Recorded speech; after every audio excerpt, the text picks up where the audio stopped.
Welcome to the Farmerdale Podcast.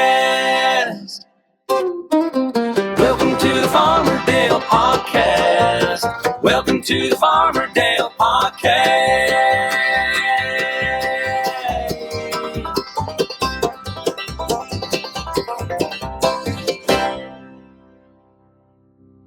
Well, hey, everybody. Welcome to the Farmerdale Podcast, episode number 11. I've got a very special guest today.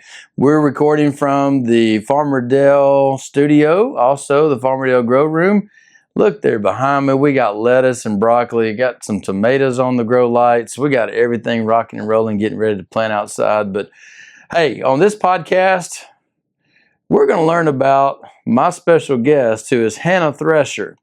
I met Hannah Thrasher because I've got some really good friends, and their daughter is probably Hannah's best friend, probably. We're going to find out if she is or not, and I bet she's going to be listening to this podcast for sure. But hey, I'm so excited. We're going to talk about Hannah's life, how she became a minister of at Highland Church of Christ. And we're going to talk about how she runs a phenomenal night called Night to Shine with the Tebow Foundation. And we're going to talk a lot about that today, but we won't get into that yet. But hey, I've got some hats here. You need to check out the Farmerdale merch store. Before, you may want to stop this podcast and go straight to the merch store and go, hey, I got to get one of those hats. Whew, it's awesome. So get you a hat, get you a sweatshirt, get you a t-shirt. But today's going to be awesome. The sun is shining outside. It is extremely warm. And in the grow room, 78 degrees right now. That's right. But I've got long sleeves on. Hannah might be sweating here in a second. We'll see. But it's warm up here in the grow room because we got things rocking. And we're so ready to get things going. We're going to find out first from Hannah Thrasher about her gardening experience. Does she have any? I don't know. So let's just jump on in. All right, welcome to the Farmerdale Podcast, episode number 11. And my special guest, which I've already talked a little bit about her in the opening, is Hannah Thrasher. Woo-hoo. This is going to be a lot of fun. Hannah's a lot of fun. If you know anything about her, if you're already friends with Hannah, you probably laugh every time you talk to her. That's what I do anyway. So, all right, so because this is a Farmerdale podcast about gardening, so let's just go ahead and do that part first. Okay. Do you have any experience of growing anything? I don't grow anything personally. Anything I grow, I usually kill. So you have tried it though. I have some I have flowers. That's what I will grow, if anything, flowers. Okay. All right. And they don't last very long. But I did grow up kind of in the agriculture world a little bit. My dad has been in agriculture my whole life, and so I've been adjacent to agriculture. So I grew up in the suburbs, so I can't say I know a whole lot. But did you grow up in Memphis? No, I grew up in Kentucky, in a small town in Kentucky. Oh, Kentucky. Okay. Yes. So grew up in the agriculture world a little bit from just what Dad would talk about through his work, and so I know a little bit about it. Did he grow a garden? Yes, we always had a garden. Does he still have a garden now? Yes, Okay. yes. He has a garden and loves to grow things and big zucchini, squash, tomatoes. Ooh. Talk about homegrown tomatoes. There is nothing like There's nothing like it. a homegrown tomato. And right here behind you is all of our tomato plants, or some of our tomato I look plants. forward to hopefully getting some of those. That's right. Does your dad send you vegetables? Oh. Because he lives in Kentucky. Right. Okay. Yes. Oh, yeah. I mean, if I can get a hold of some vegetables, I want them. But homegrown tomatoes are my absolute favorite. They are the best. They're the best ever. They really are the best. So, yeah. Zucchini Zucchini in the summer, nothing like it. Can you eat can you just slice a tomato and as eat a it fresh? kid, yeah. So as a kid, as a snack, I would cut up a tomato, put it in a bowl, put some salt on it, and that was a snack for me. I love vegetables. All right. So salt? Oh, yeah. No pepper? No pepper. Oh, you got to chop pepper. Straight salt. The next time you do it, salt and pepper. Uh-huh. Oh. It's a game changer? The pepper brings out the full taste of the tomato. You think? I really do. Yeah. I'm going to have to try it. I'm going to have to try it. Yeah. All right. So your dad is in the agricultural world. What exactly does he do? So he's the manager of a co-op. And so I guess for people who don't know what a co-op is, essentially they do work for farmers. Right. So all the big equipment work, things like that. So fertilizers, seeds, spraying, all the stuff that needs to tend for big farms. They do a lot of that work. So in the springtime, Dad was always really busy. Yeah, right. So he's about to be really busy coming up. Really busy. Yeah. And so, but it's important work. So, because we all benefit from workers of farmers. That's right. So, yeah, I mean, it really is. And just a home gardener. Right. Growing your own stuff, you realize how much a farmer really works, right? Yeah, imagine doing that for thousands of acres. Right. And for years, make that a lifetime job. I mean, so, I've got several friends that are farmers, and man, they work harder than anybody I've ever met. Yeah, a lot of respect for farmers for sure. So your dad has a home garden.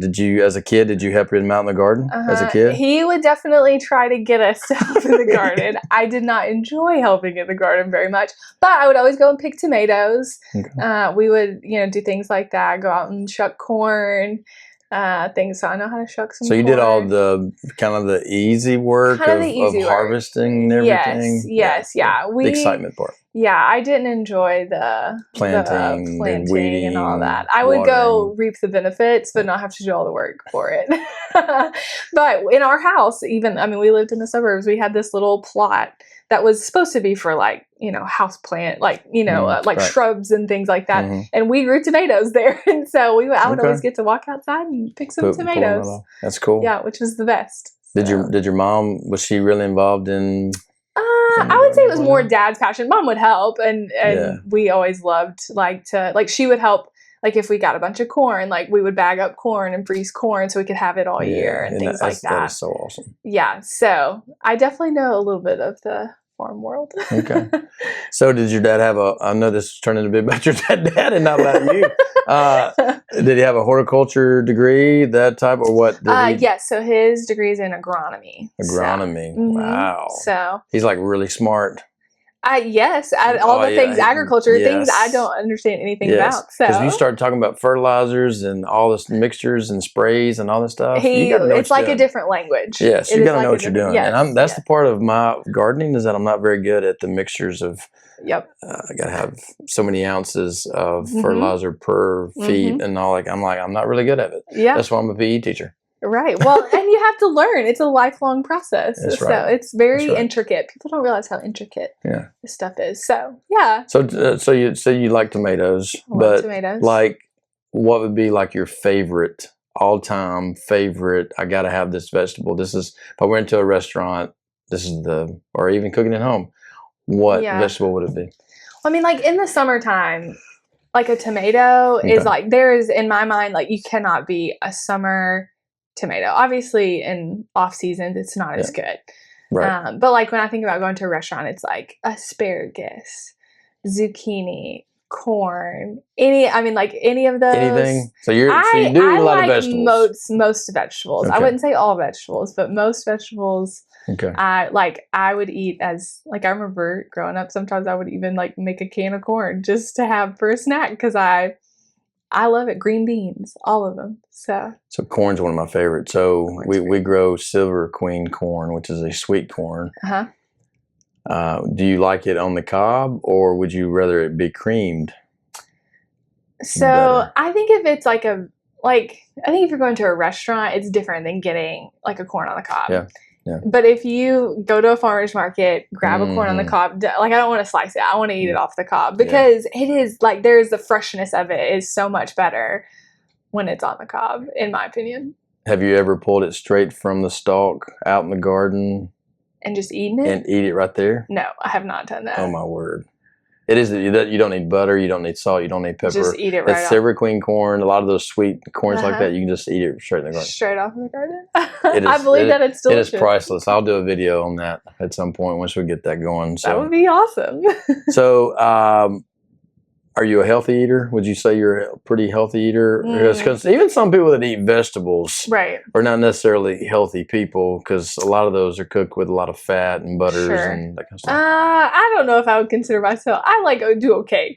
But I mean, I love a vegetable that's got a lot of butter and that's real starchy and bacon, butter. You know, like I want it to be doctored up a little. It got oil on it, all the things. So, I do okay.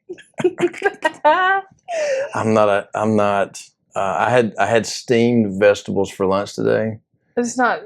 How'd you feel about that? Well, I'm trying to eat healthier, and I don't know about the steam part. No. And they wasn't completely steamed. So were they a little tough to eat? The carrots were a little tight, and they were a little tough. They were a little crunchy, and so I had to get some ranch dressing, and then you did, and then it's downhill from there. That's the thing. Bad. I think vegetables are good when they got a little something on them. Spice on it. They gotta have a little something on it. That's right. So just make them. That's right. Really spice them up. All right. Well, good. All right. So let's go into your life is probably really interesting, and I really don't know, even though you're best friends with one of our best friends' daughters, Emily, and I know she's probably listening. So watch out, Emily. Shout out to Emily. The best. That's right. So hopefully we'll get some information back from her about how awesome this podcast was. That's right. So you grew up in Kentucky. So tell me a little bit about that and how you got from Kentucky to here. Yeah. So I grew up in a smaller town in West Kentucky.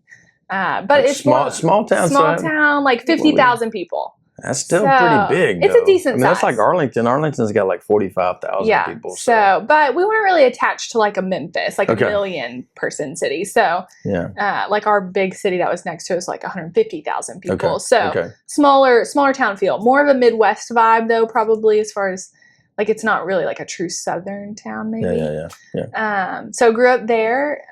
Have great family.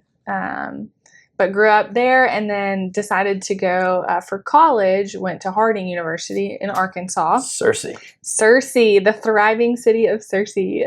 All right. Is that okay? All right, finish up. So yeah, I don't want to cut you off. No, so went to Harding and got a degree in special education, which that is even a whole story in and of itself of why I chose to get that degree.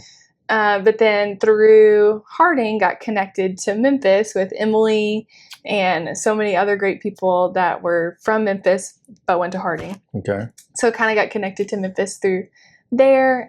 Spent a couple summers here in Memphis during college, and then moved here right after school. So you met Emily at college. Harding. Yep, I did. What do you remember your first interaction with her? She was friends with one of my, my roommate. They were taking a class together. Okay. And so we, kind of became friends that way. Okay. And so I remember we hit it off pretty quickly because we were big sports fans. Yeah. Ooh, don't talk about the Grizzlies with Emily because she'll talk Grizzlies with you all day long. She will talk Grizzlies with you. She can talk. Yeah, and don't talk bad about them. She can talk with the best of them. So she can. She knows it back and forth. Yes. So we hit it off pretty quickly because I'm a big sports fan. Okay. She's a big sports fan. And so we became, I feel like, friends pretty quick because we had a lot of the similar interests. And so she's my best friend. She's the best. She is. So. She's awesome. So I was talking about sports. You're from Kentucky. Yep. Big basketball state. Big basketball state. Basketball's my thing. Yep. Did you play basketball? Oh, no. I'm absolutely terrible at basketball. Did you play any sports? I played soccer. Soccer was my sport of choice. So enjoyed playing soccer. Played a little bit through high school. And then after my sophomore year, I got a job. So that's right. Started driving. Someone had to pay for the gas in the car. So Dad, Mom, and Daddy said, "You're gonna pay paying for yourself." Yeah. So and I said, "I don't think soccer is gonna get me through college, so I'll get a job." Yeah. And so I tried to work. I tried to work and play sports all at the same time. I was exhausted. I bet you were. I worked at Burger King. Burger King. Yeah, Burger King. I was Employee of the Month. Aw. Good job. I was like the best bathroom cleaner of all time. Burger King Employee of the Month. Ooh, I think I still got my plaque. I still have my plaque. That has to, really awesome. Have to feature that here. That's amazing. Yeah, because not everybody can say they were Employee of the Month at Burger King. You know what? Not a whole lot of people can.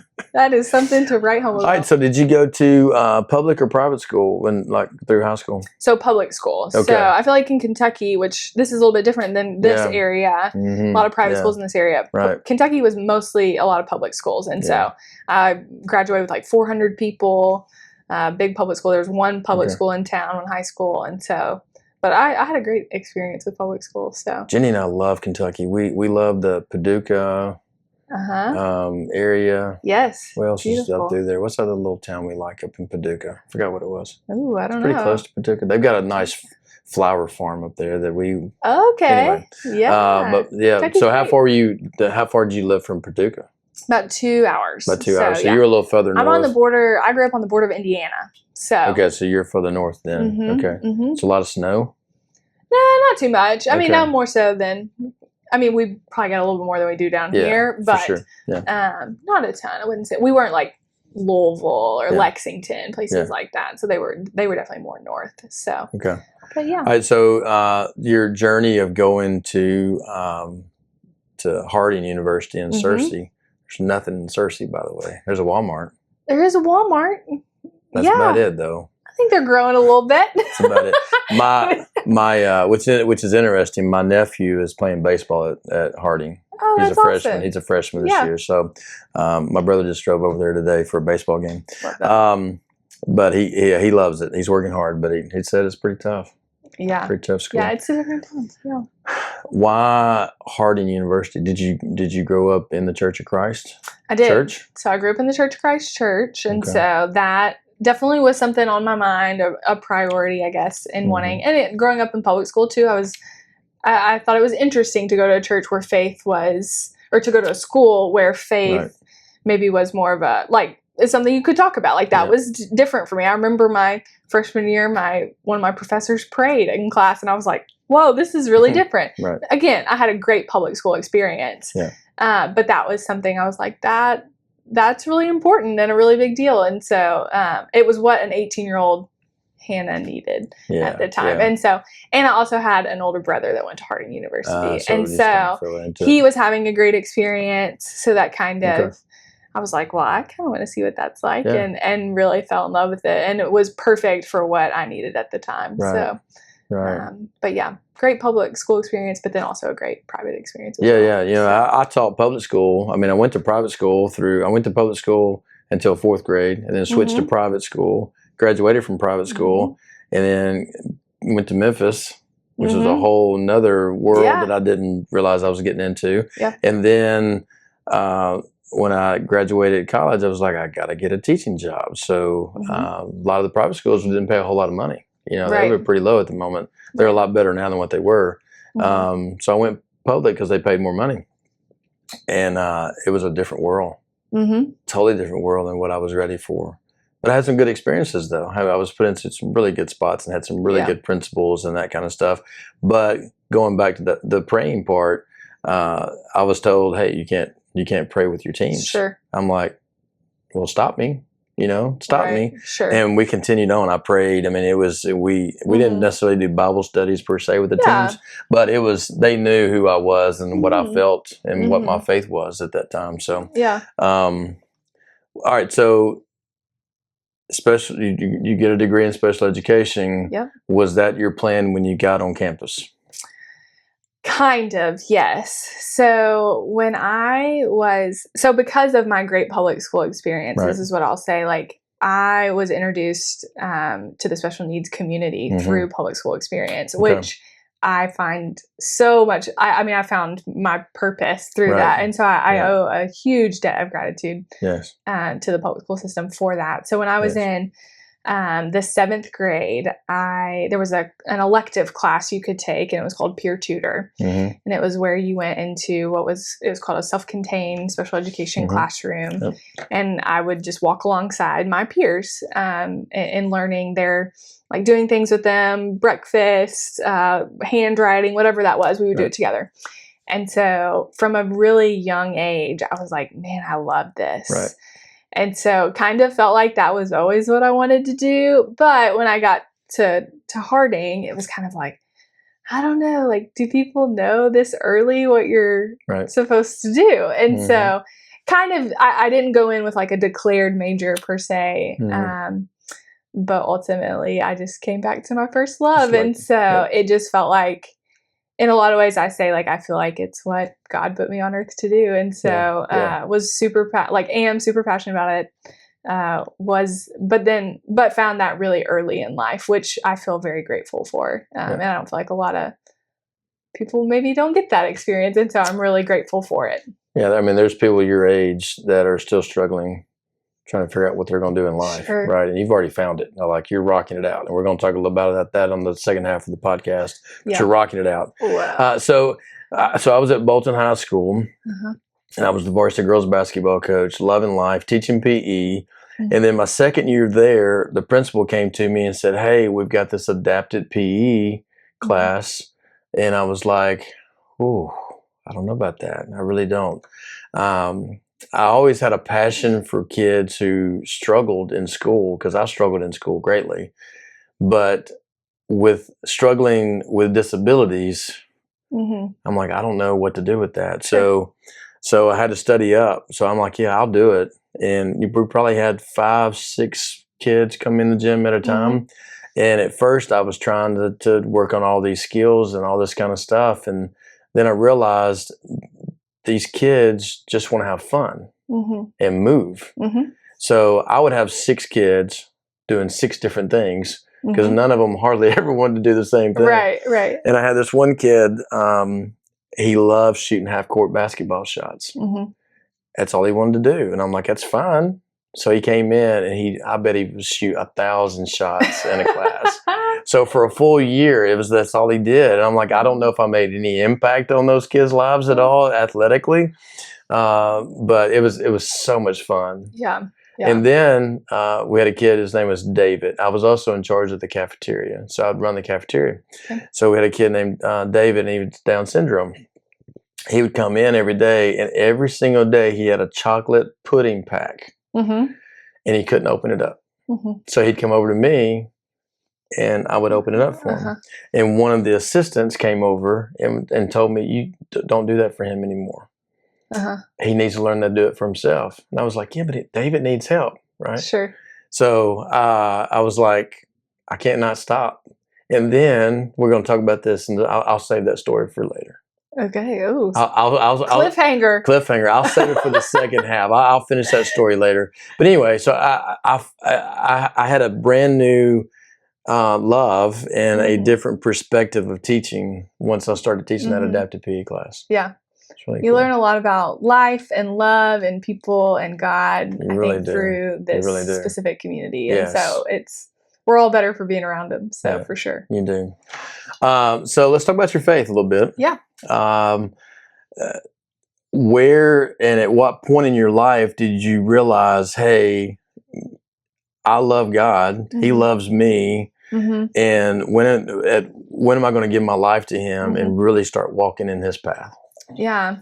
So I would say, I've known there's someone I work with always says this of like, I grew up in a family of faith that had faith. And so there's really never been a day I haven't known Jesus. Right. And that is such a gift. Yes, that's a gift. And so, I wouldn't say there was like a moment in life where it was like an epiphany maybe. Right. But I think over life, I have learned, like slowly had a deeper appreciation for who Jesus is and what He did for my life. Right.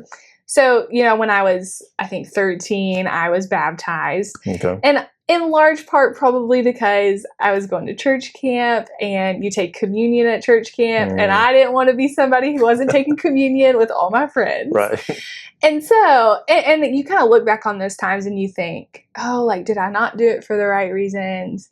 But really what I always kind of go back to is I think that was a starting point where God was teaching me a lot about Himself and what it means to be in relationship with Him. And so not that baptism was invalid or didn't mean anything. It was Jesus saying like, hey, like, let's do this together. And so for me, kind of from that point on, it just has felt like a journey to know Him better, love Him better, love His people better. and what it looks like to truly like sacrifice your life for him. And so, and that is a lifelong journey. Like I don't think you ever get to a point where you're like, I've got it figured out. And I think if you do, you're probably wrong. Yes, I'm 55 and there's no way I've got it figured out. Yeah. No, and so I think from, my whole life on, even, from the moment where I was baptized and did, decide that was something I wanted to commit my life to. From there, it's just been this like continual growing process. And it's not linear, it's up and down, but I do think the trajectory is linear in that way of just because as you grow and learn and your life changes, you learn more about him and what it means to follow him and going through hard times and going through the good times and what that looks like as Jesus in the constant through that. And so, so it's been a part of my whole life in a lot of ways, but I have grown in a more deeper understanding of what that means as you get older, which is, I think, natural for a lot of people. So what you're telling me is that it all started inside your home. Yes. Right. It all started inside the home. I'm the same way. I grew up in church. I was there probably from birth on, and then I was baptized in the 4th grade. And from that point on, my life was different. It really was. But until I became an adult, didn't really understand that true relationship. We had a great youth minister and great pastor at our churches, but it was really until I became an adult, and then really until I started having kids, and I was like, ooh, what I have to fall back on those very tough times. Wow, that really brought me through some stuff, right? So it's a hope, and that to me is what's so important. Is that like if this is all we have, if this is the best of what we got, then what a terrible thing. If all we got is this podcast, we're in trouble. We're in trouble. I gotta look forward to something after this. Yes, gotta look something better than the podcast for sure. Well, not everybody has that story, and our stories are a little bit similar with that. And we're very fortunate to have that. But I've always wanted that crazy, I was on drugs and I was in jail and I just had a terrible life. And then God spoke to me. I had that one moment. And neither one of us really had that one moment, right? So it's awesome to hear people's stories that, just not that it's been smooth at any point, but you've been walking with Christ for a long time, right? Even though you're still young, you've got a lot of experience, right? So well, and I even think about somebody with maybe a story that is like have been through really hard times and then learned about Jesus. They probably want a story that's a lot like yours of like, man, what would it have been like to know Jesus from the time you were a baby? Because your family brought you up in that. And so it's like, it's all about perspective and knowing that, whatever story that God gives to you is also what he can use to display his glory. And so what a cool thing to like have both. We need both stories, right? We need people who have known Jesus their whole lives, and we need people who learned him later in life. And so it's a cool thing to get to see that and experience that in lots of different ways. Went to a men's conference Friday night. And I'm not a real big men's conference kind of guy. A lot of testosterone in the same room. It's not really. I've kind of stayed away from those types of things. But I was enticed to go, and I was like, oh yeah, I'll go, and had a great time. But there were so many different men in so many different phases of their lives, and it was really cool to see. But in that aspect, you had people who been living their life for Christ their whole entire life, and then there's some that was the first time they'd ever heard the word preached to them. And they were like, this is totally awesome. So that's cool. So kind of backtracking a little bit. So you got brothers and sisters? I have 2 brothers. Are you the baby? I'm the middle. Oh, you're the middle. That's what Jenny is. Jenny's the middle. And she says the middle one's always the best. Well, and I'm the only girl, so I have a little bit. I can't claim true middle child syndrome because I am the only girl, but I have 2 great brothers. They're the best. Are you a daddy's girl? I mean, me and my dad, we hang out a lot. We have good times together. But me and my mom have a great relationship too. So it's kind of, you go to your parents for different things, depending on what it is. So my Brooke, and she's like, she'll go to her mama 90% of the time, but then she really, really needs something. Well, She'll it's call like daddy. if I remember when I got in a little car accident, first person I call is dad. It's That's not right. mom. Like I need someone to be like, it's going to be okay. That's right. And then if That's like I'm having like something else, I'm calling mom, you know? So it just depends on the situation. So, but me and dad have always, we get to go every year we're both big Steelers fans. Oh, so okay. every year we try to go to Pittsburgh for a game. So that's a fun Sweet. thing we get to do together. I've never been to an NFL football game. Well, come with us Ever. this year. I've never been. And I was a Terry Bradshaw fan back in the day. Perfect. Love Terry Bradshaw. Come be a Steelers fan. It's not the best time. I was right a Miami Dolphins fan growing up. Oh. So, all right, so we're going. I know we're backtracking really big time now, but Scott, because I thought of this question a while ago and I didn't ask it. So, being from Kentucky, are you a University of Kentucky fan? Yes, Okay. University of All Kentucky fan. Not a Louisville My fan. younger brother went to University of Kentucky, Okay. so we've got some alumni in the house, Okay. and so All right. and we grew up Kentucky basketball. So, but not Kentucky and Louisville don't get along. Not at all. So it is. There's some beef there, and so we are Kentucky fans. Okay. So yes, Okay. but yeah. So I liked Kentucky until Coach Calipari, because he left Memphis. well, and that's took what him. most Memphis fans think, and I mean, I'm happy can he's you at blame Arkansas. him for leaving No, Memphis absolutely for not. He Kentucky? got 3 times the amount of money and went to Kentucky. So, yeah, I don't blame him for that at all. But it was how he left Memphis when he said he was not going to go, and then the next morning he's gone. Right. He didn't tell anybody.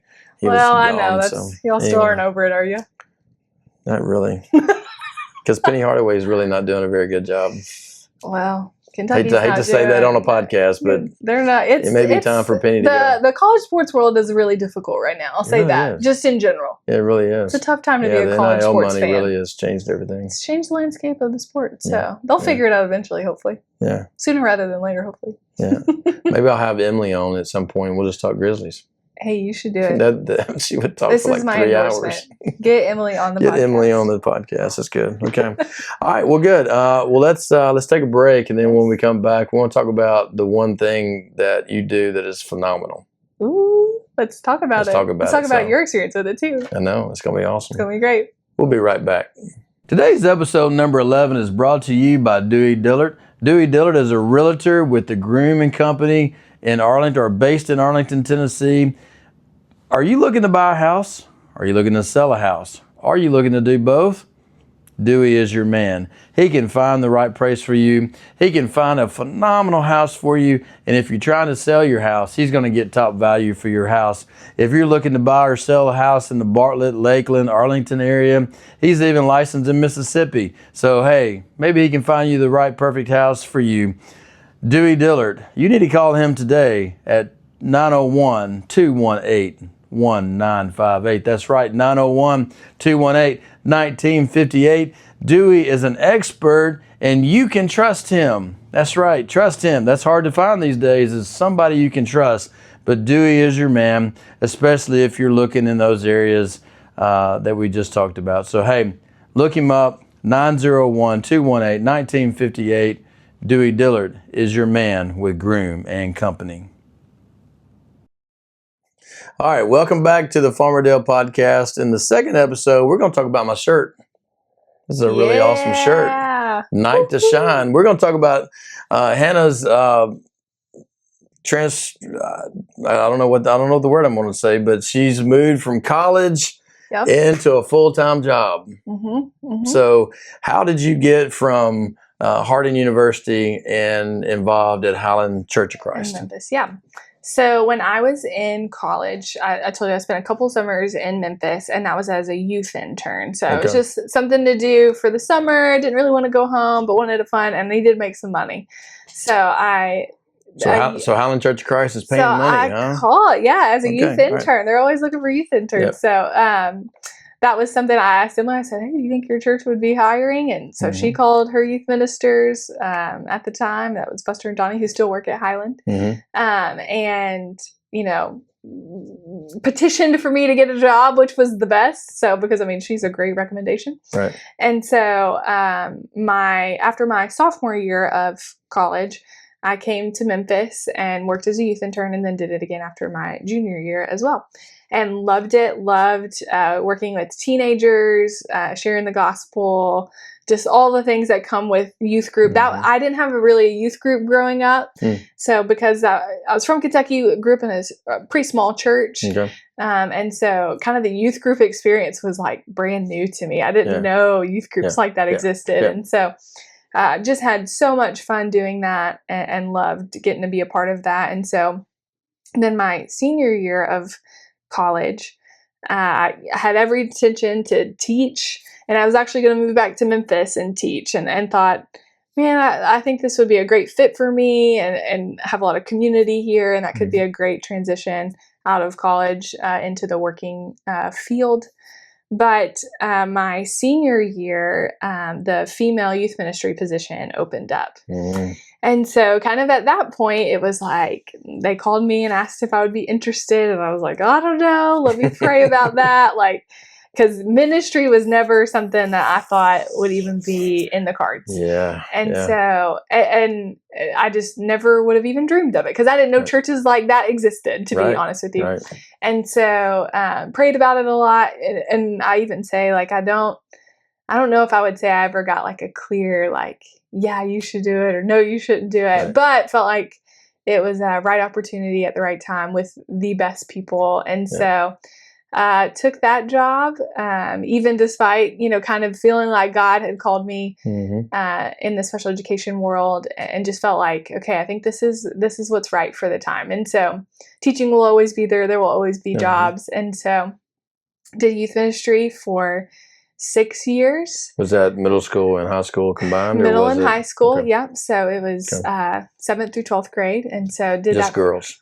Girls and guys. I mean, we kind of did the whole. I was on a team of 3, and so it was 2 guys and me, and so we kind of would divide responsibilities. But we're obviously I had an emphasis on the girls, but ministered to all the teenagers, and so loved that job, best job, enjoyed every part of it.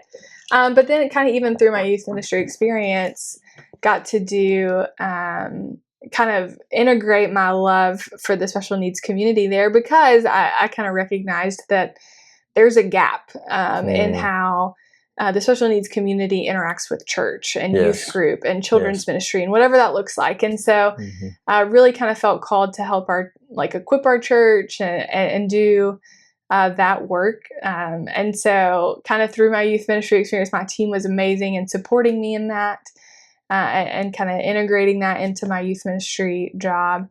And so then through that, eventually, just a couple years ago, we, our church, our leadership decided a full-time special needs minister position would open up. And the lady who was before me, she was phenomenal. She was part-time. She was moving away. And so they moved it full-time. And were gracious enough to ask me to do it. And so it just kind of felt like God had placed all of these pieces together for me to be in that role. And so for 2 years almost now, I've been doing that, and I'm figuring it out as I go and building the plane as I fly it, but having the best time, kind of making the church a more inclusive place when it comes to the special needs community. And so I love what I get to do, and I don't do it perfectly, or people are very gracious with me as I learn. But it has been the thrill of a lifetime. So you basically developed your own job. Well, the Lord was very kind in it that He opened up the door. He opened up the doors for you to do that. Yeah. And I always think back to 7th grade Hannah, if you would have told her by the time she's 29, she would be getting to share the love of the gospel and Jesus with kids with special needs, kids and adults. Oh my goodness, how gracious and kind of him. And so, and never would I have ever imagined that. It's pretty sweet. All right, I got so many questions. I've got a lot of questions.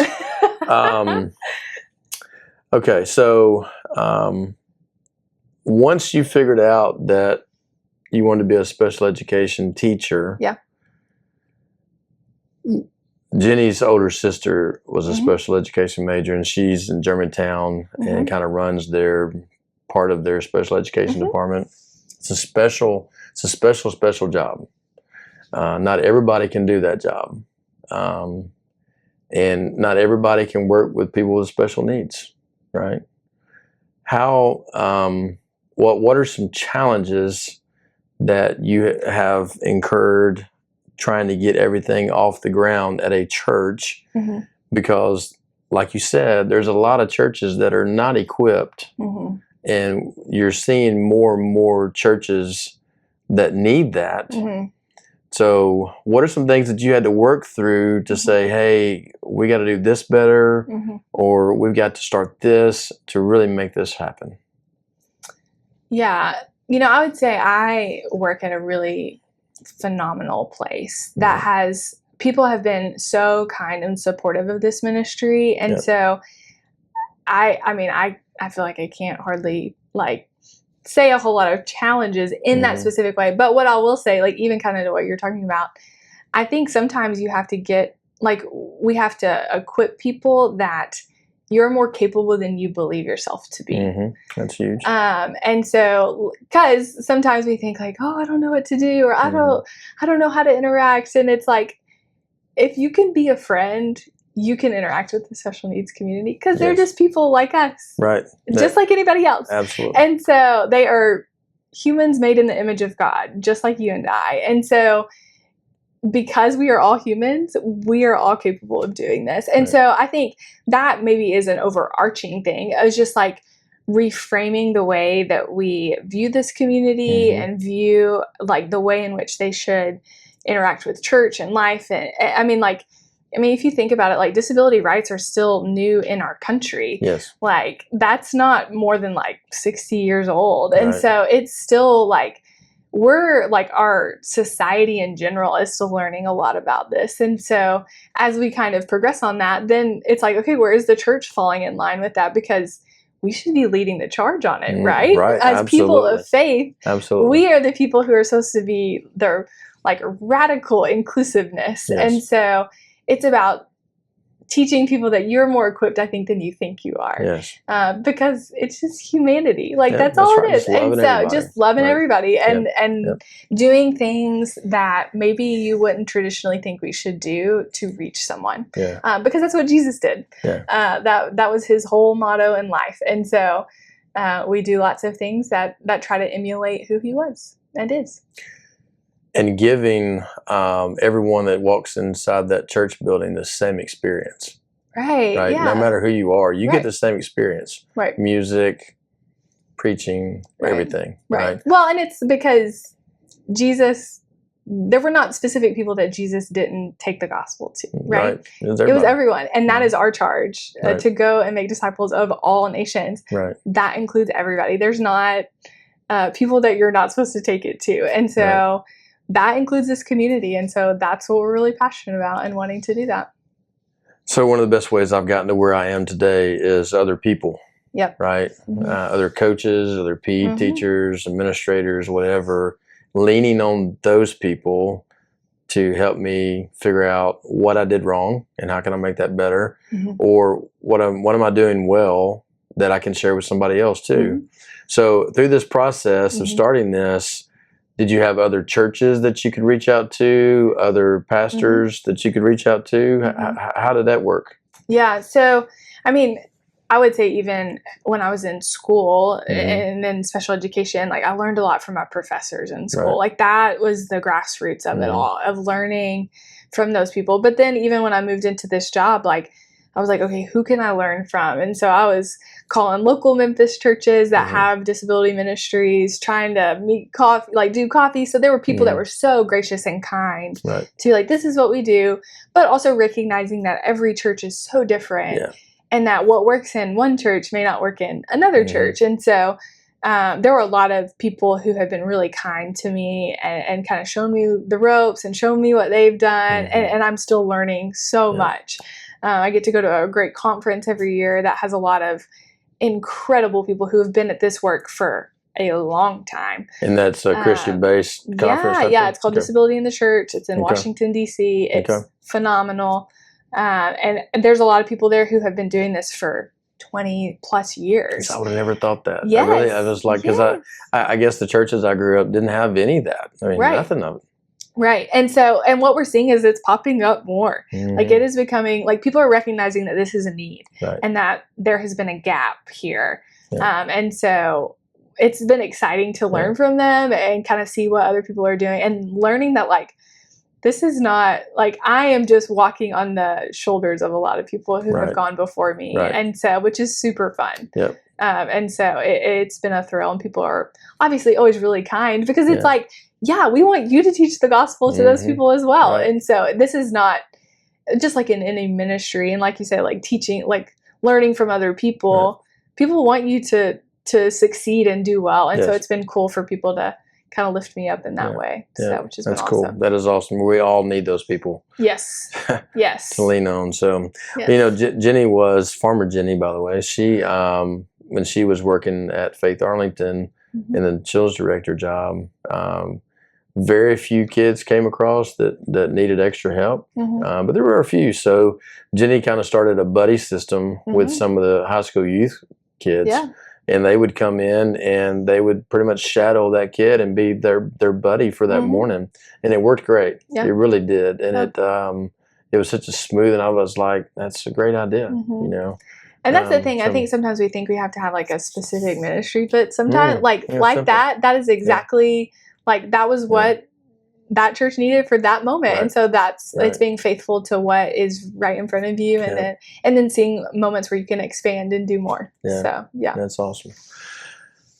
Well, so all of that. What day did you decide, hey, Tim Tebow is really awesome, and we need to do Night to Shine with the Tim Tebow Foundation? How did I've not heard this story at all about how you've done this. So actually this came on before I became special needs minister. So we partnered with another local church that was doing Night to Shine at the time with the hopes that we would have 2 in the city because the city is big enough for 2. We probably need 3 or 4 just based on the population. And so we partnered with them for a couple years. And then the hope was then that we would then branch off, and this one would be more in the downtown area. Ours is, since our church is a little bit more on the suburbs, we would do that one. Then COVID hit. And so that derailed, obviously, everyone's plans. And so what year did y'all decide to do it together? So that was 2018, 2019, maybe 2019, 2020, because everything was still, I think, normal in 2020 right before, because it was kind of late February. I think that was so you had it before COVID actually we had a couple years before, like that was then like in-person Night to Shine with another local church. So then in 2021 it became where we had to do a drive-through event. So we did our drive-through event. The other local church, I believe, did their drive-through event, and then we also had to do the same for 22. I wasn't involved in the drive-through. What was the drive-through? So it was like a, essentially like a parade line. You know how like when during COVID people would do like birthday parade lines? It was essentially concept. That, just kind of jazzed up a little more. So we did that for a couple of years where they called it the Shine Through. That was how the foundation branded it. Which was great. And it was exactly what we could do for the time. And it still made people feel loved and celebrated. So it was. Did they just keep driving through? I can see them leaving and coming back again. We did it to where there was like stations, and they would stop and they'd get like a movie night basket and this, and there were different stations throughout it. That's cool. So we did a couple years of a drive-through event, and then we finally got to do our like in-person event. I believe that was 2022. 2022, 2023, one of those years. I believe 23. So from then we got to do our own. The other local church ended up having to drop it. It's a very expensive event. It takes a lot of work. And so for various reasons, whatever that is, I'm not exactly sure, which it doesn't matter. But so then we kind of became the sole Memphis Night to Shine. And so, which is great. And we love to be able to host it. But there is a bigger demand than what we were able to fill, which I hate. But your building can only hold so many people. And it's jam-packed. So you have to limit how many people come. Yes. Yeah. We cut. So they've got to sign up before they show up. Yes, Okay. and registration, we usually have a wait list, and because we have to cut registration off at about 250, and there are more people that would love to come, but we just our building can't host many more people than what it has. Because you use the whole entire building. The whole entire building. Every room is used. Yes, Wow. yes, Okay. and so we've gotten to do it for I think 4 years in person. And every year we do things a little differently. We tweak it, but it has been such a big blessing for us. And it's just a night of celebration for individuals with disabilities, ages 14 and older, kind of centered the foundations. It's centered on God's love. And so we love being able to host it. It is such a treat. You know it well.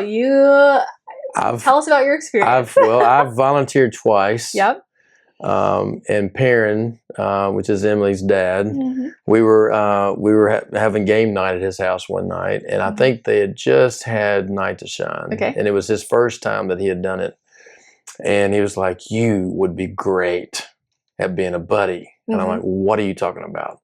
So then he starts describing it for me, and I was a little nervous. I was a little scared, even though I teach kids all day long, and I shouldn't have been scared, but I was nervous. I really was. And then I was like, okay, great. I prayed about it. I was like, I'm going to do it next year. He's like, great. So I did. I signed up, and I was a buddy the first year. Some funny stories out of that. If you want to be a buddy, you'll get a lot of stuff to talk about. That's right. You have some great experiences. Some great experiences. Good so I don't know if this is appropriate for the podcast, so we'll talk about it anyway. I may have to edit all this out. I don't know. But I signed up, and you talking about nervous. I was so nervous. Really? So nervous. And I get in there, and I wasn't talking very much. And Perrin's not a big talker, Right. So Perrin wasn't really talking. And we were eating our pizza before, because y'all serve pizza for all the volunteers and chicken sandwiches and that kind of stuff. So we're in the room, and it seemed like the room went quiet. I was like, I'm probably gonna cry. Oh my goodness! Anyway, that's sweet.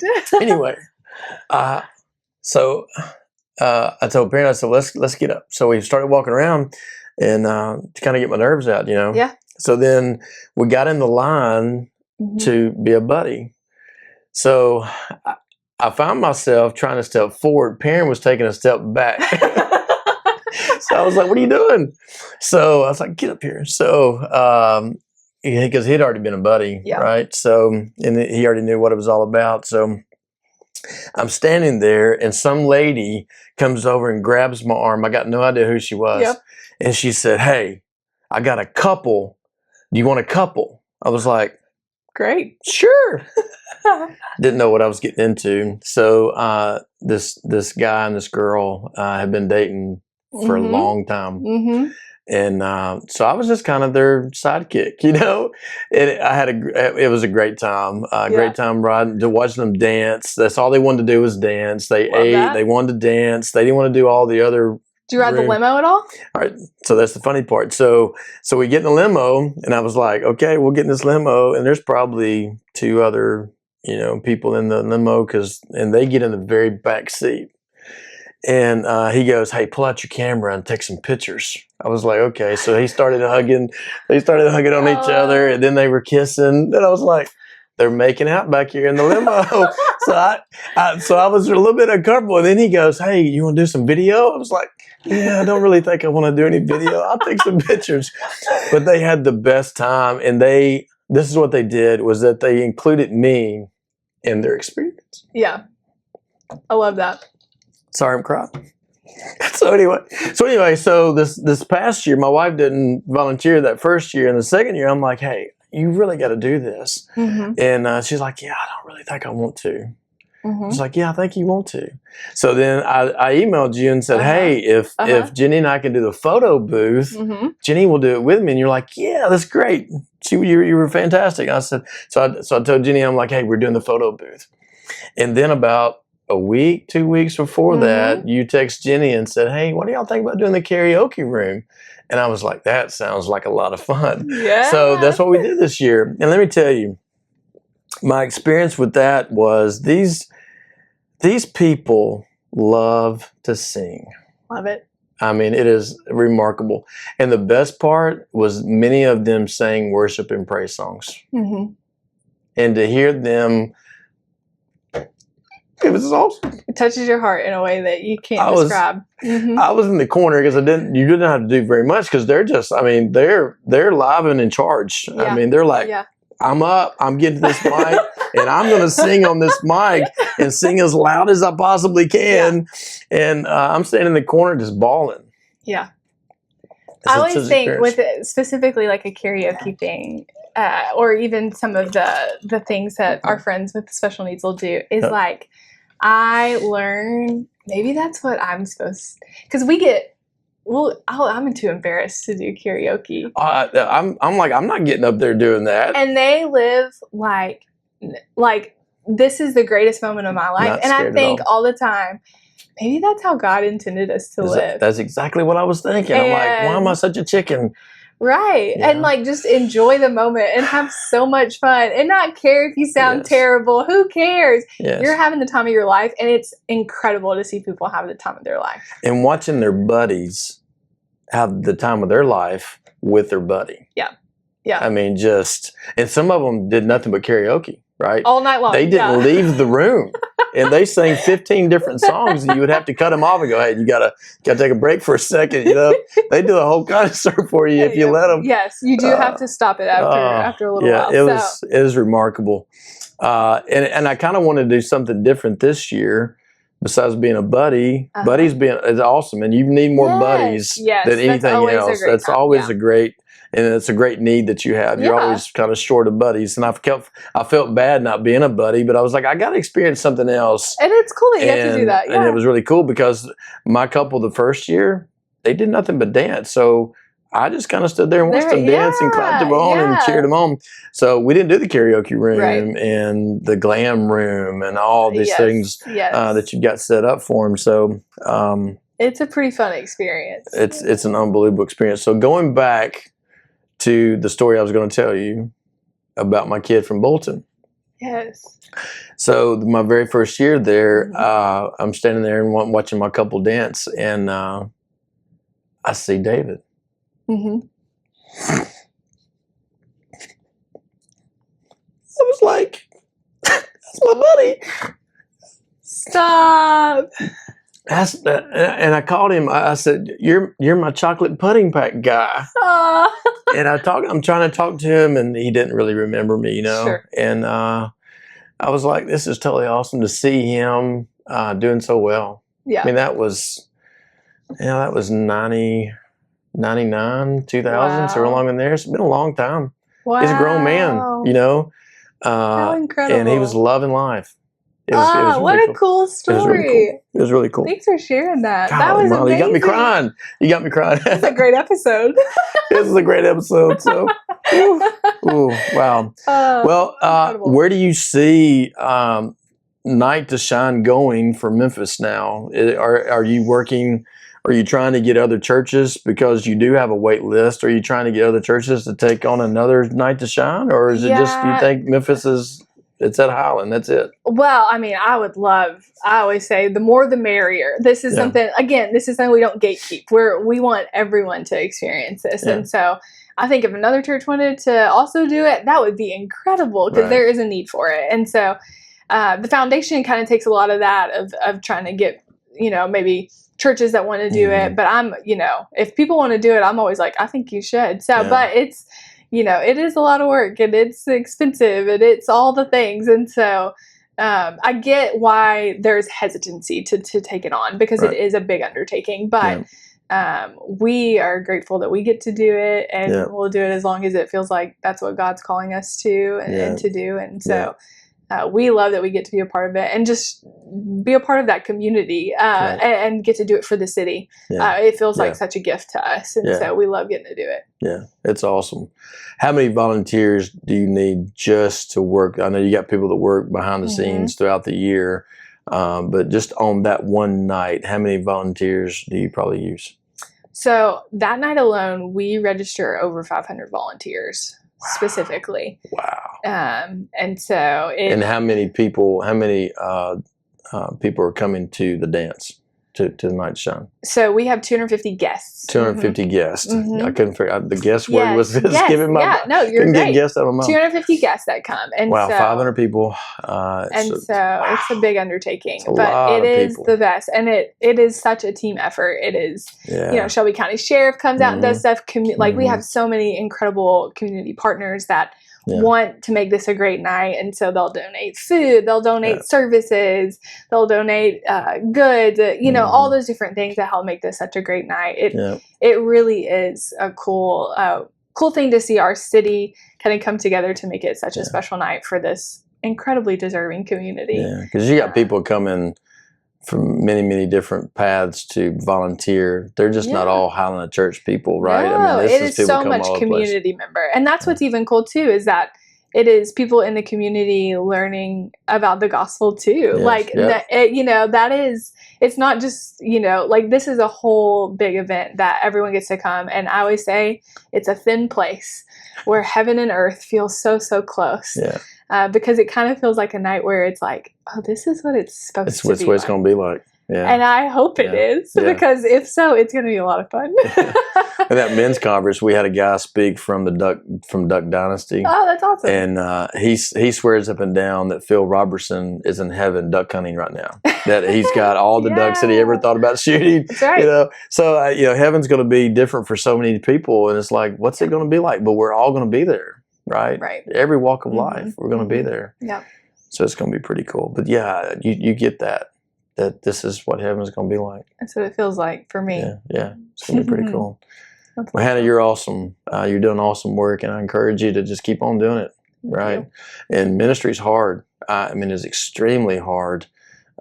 Just with Jenny being in it for even 3.5 years is all she did. It was just stressful, but you get so much out of it. Well, it is a gift that I get to be a part of it, and I work with the best people, and get to do really great work. So God is kind enough to let me take part in it. Yeah, so that's awesome. Well, if y'all want to volunteer next year, Highland they go to the Highland website. It'll be up kind of towards the fall, so you can kind of be on the lookout for it. But there's a date for next year. I think it's February 12th, maybe. Yeah. So right before Valentine's Day. It's always the Valentine's. Friday before Valentine's Day, and so I think Valentine's Day is on a Sunday this year, so it should be the 12th. So February 12th. That'd be awesome.